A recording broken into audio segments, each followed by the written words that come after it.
Comment adoucir une relation conflictuelle? C'est ce que nous allons voir dans cette nouvelle vidéo.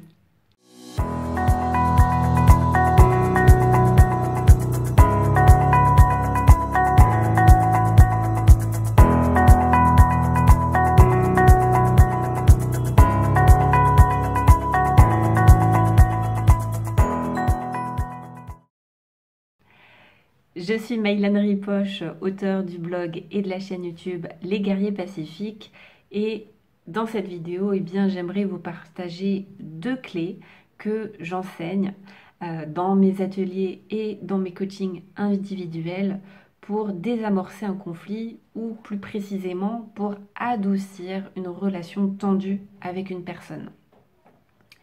Et pour ça, c'est deux préceptes de PNL, donc de programmation neuro-linguistique, deux présupposés qui, moi personnellement, m'aident beaucoup dans les moments où c'est compliqué avec une personne et qui, je vois, aident beaucoup de personnes à avoir un regard différent sur l'autre, puisque vous serez d'accord avec moi, souvent quand on est en conflit ou qu'il y a une tension avec une personne, on a tendance, et c'est humain, de rester campé sur notre colline, comme on dit. Chacun voit la vie de sa fenêtre et on campe sur nos positions et forcément on est persuadé d'avoir raison et qu'on est persuadé d'être la victime et qu'en face il y a le méchant, le bourreau. Et la première clé, le premier présupposé, c'est que dans une situation conflictuelle, c'est de vous dire que le comportement n'est pas la personne. Qu'est-ce que ça veut dire? Le comportement n'est pas la personne. Déjà, par exemple, dernièrement, là, j'ai sur ma page professionnelle Facebook, donc les Guerriers Pacifiques, j'ai demandé aux personnes de me proposer les sujets sur lesquels ils avaient envie que je fasse des vidéos. Et un sujet qui est revenu plusieurs fois, c'était à propos des manipulateurs, des personnes toxiques, des pervers narcissiques. Et moi, j'avoue que même si je conçois qu'il y a des personnes qui ont un comportement toxique et qui peuvent être avec qui on n'est pas du tout à l'aise et qui vont pas nourrir les bonnes graines en nous, je vais dire, j'ai un peu du mal, j'évite autant que possible de mettre une étiquette, de catégoriser les gens, parce que un pervers narcissique ou une personne toxique, pour moi, il y a quelque chose de l'ordre du jugement négatif, et puis c'est comme si la personne était tout le temps toxique. Et non, une personne n'est pas tout le temps toxique, elle a un comportement toxique dans un certain domaine, dans un certain contexte avec certaines personnes, et pour d'autres peut-être qu'elle ne l'est pas du tout. Donc déjà, c'est de distinguer le comportement de la personne. Donc plutôt que de dire une personne toxique, c'est une personne qui a un comportement toxique. Déjà, on dissocie la personne et son comportement. Donc ça, c'est la première clé que j'ai envie de vous partager, qui je trouve est très aidante pour enlever un petit peu, adoucir l'image qu'on a de l'autre et déjà lui décoller une étiquette.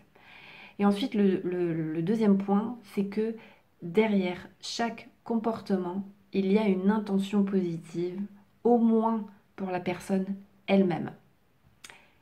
Je répète, derrière chaque comportement, il y a une intention positive, au moins pour la personne elle-même. Et qu'est-ce que ça veut dire? Ça veut dire, encore une fois, que peut-être que de votre point de vue, en fait, cette personne-là a un comportement néfaste, ou de votre point de vue, elle veut vous nuire, ou elle vous nuit, plutôt. Mais de son point de vue à elle, très très souvent, c'est très rarement le cas qu'une personne veuille faire du mal à quelqu'un d'autre. Et que la plupart du temps, en fait, de son point de vue, ça part d'une bonne intention. Alors peut-être pas forcément envers vous, mais au moins envers elle-même. Et que quand elle agit comme ça, en fait, elle vient satisfaire un de ses besoins. Je ne sais pas si c'est clair. Il faudrait que je donne un exemple. pour ça. Par exemple, dans l'entreprise où j'étais avant, bah, voilà, typiquement, quand j'ai voulu quitter mon statut de salarié, enfin quitter mon entreprise, le jour où j'ai demandé à ma chef une rupture conventionnelle, elle m'a dit non. Et elle m'a dit, vous me prenez pour qui? Je suis pas Rothschild. Si vous voulez partir, vous partez de votre plein gré, mais j'ai pas à payer votre départ. Voilà, elle m'a répondu comme ça. Et ma première réaction, ça a été, alors je vais censurer pour la vidéo, mais c'était pas très joli ce qui s'est passé dans ma tête et je lui ai collé plein d'étiquettes, hein, d'oiseaux, on va dire. Et puis après, je me suis dit, j'ai le choix, soit de la voir comme la méchante de service qui veut m'empêcher de réaliser mes rêves, ou j'ai le choix de me mettre à sa place et de me dire, de son point de vue à elle, quelle est l'intention positive de me dire non, en fait? Pourquoi? Qu'est-ce qui fait qu'elle me dit non? Qu'est-ce qu'elle vient protéger? Qu'est-ce qui est important pour elle? Pourquoi elle vient me dire non au-delà si je mets de côté l'idée qu'elle veut me nuire? Et en fait, bien sûr que j'ai découvert qu'au fond, c'était pas une intention malsaine ou méchante de sa part.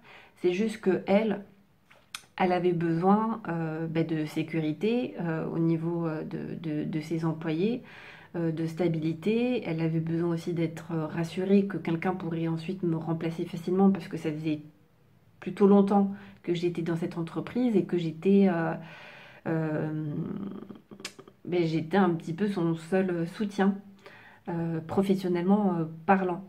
Et donc, pour elle, c'était difficile de me laisser partir parce que c'était beaucoup de compétences qui allaient partir. Et donc, quand je me suis reliée à ça, eh bien, j'ai plus vu de méchante en elle. J'ai vu quelqu'un qui était démuni et qui était paniqué à l'idée de perdre la moitié des effectifs puisqu'on n'était que 2 salariés. Donc, voilà. Et donc ça, encore une fois, en fait, ces 2 clés. L'idée, c'est pas d'excuser la personne qui nous a nui, mais d'adoucir notre regard et aussi de se mettre à sa place. Et avec toutes les expériences et tous les ateliers que j'ai animés, les coachings que j'ai fait en individuel, à chaque fois j'ai le même retour, c'est que ce qui ressort, c'est que finalement on se rend compte que le méchant n'est pas si méchant.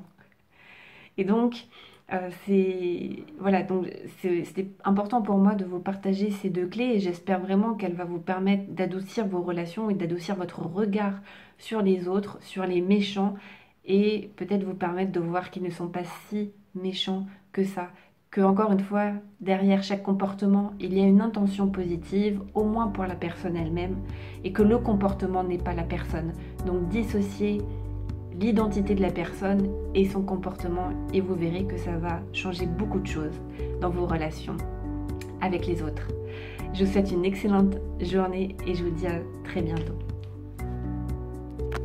Et ces 2 clés, et bien justement, c'est je vais y arriver. Et donc cette clé, justement, c'est de vous permettre de voir que forcément... Merci d'avoir regardé cette vidéo. Je vous invite maintenant à vous abonner à ma chaîne YouTube et à ma page Facebook et à télécharger gratuitement mon application de méditation et mon livret d'exercices de pleine conscience sur mon site lesguerrierspacifiques.com.